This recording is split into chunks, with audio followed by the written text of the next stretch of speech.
విజయవాడలోని తుమ్మలపల్లి కళాక్షేత్రంలో జరిగిన ఇండియన్ జర్నలిస్టుల యూనియన్ 11వ జాతీయ ప్లీనరీ సమావేశానికి ఆంధ్రప్రదేశ్ సమాచార పౌర సంబంధాల శాఖ మంత్రి కొలుసు పార్థసారథి హాజరయ్యారు. ఈ సమావేశంలో ఆయన ప్రసంగిస్తూ చేసిన కొన్ని కీలక అంశాలపై మాట్లాడారు. జర్నలిస్టులతో అనుబంధం కేవలం రాజకీయ నాయకుడిగానే కాకుండా తాను మీడియా విద్యను అభ్యసించి ఈ రంగంలో పనిచేసిన వ్యక్తిగా జర్నలిస్టులతో ఉన్న ప్రత్యేక అనుబంధాన్ని గుర్తు చేసుకున్నారు. గౌరవ ముఖ్యమంత్రి శ్రీ చంద్రబాబు నాయుడు గారికి,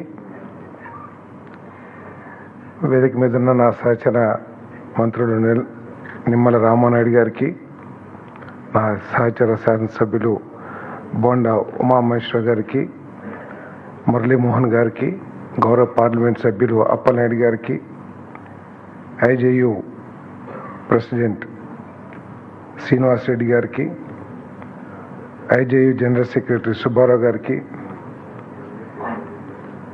మా AP state media academy chairman గారైన శ్రీ ఆలపాటి సురేష్ కుమార్ గారికి, బల్వందర్ సింగ్ జమ్మూ సెక్రటరీ జనరల్ గారికి, ఇక్కడికి విచ్చేసిన విలేకరు సోదరులందరికీ కూడా నా హృదయపూర్వక నమస్కారాలు.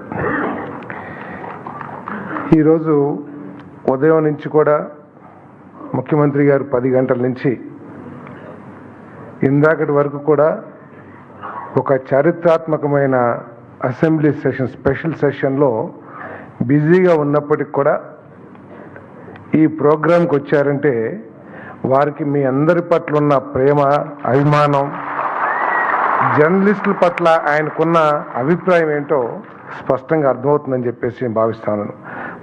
వాస్తవానికైతే సీఎం గారు ప్రోగ్రాం క్యాన్సిల్ అయిద్దాం అనుకున్నాను. ఇందాక 5 వరకు కూడా అసెంబ్లీ నడుస్తూనే ఉంది. అయినా కూడా నేరుగా ఇంటికి కూడా వెళ్ళకోకుండా ఇక్కడికి వచ్చారంటే మీ పట్ల వారికి ఉన్న అభిప్రాయం ఏంటో ఒకసారి అర్థం చేసుకోవాల్సిందిగా మీకు మనవి చేస్తాను.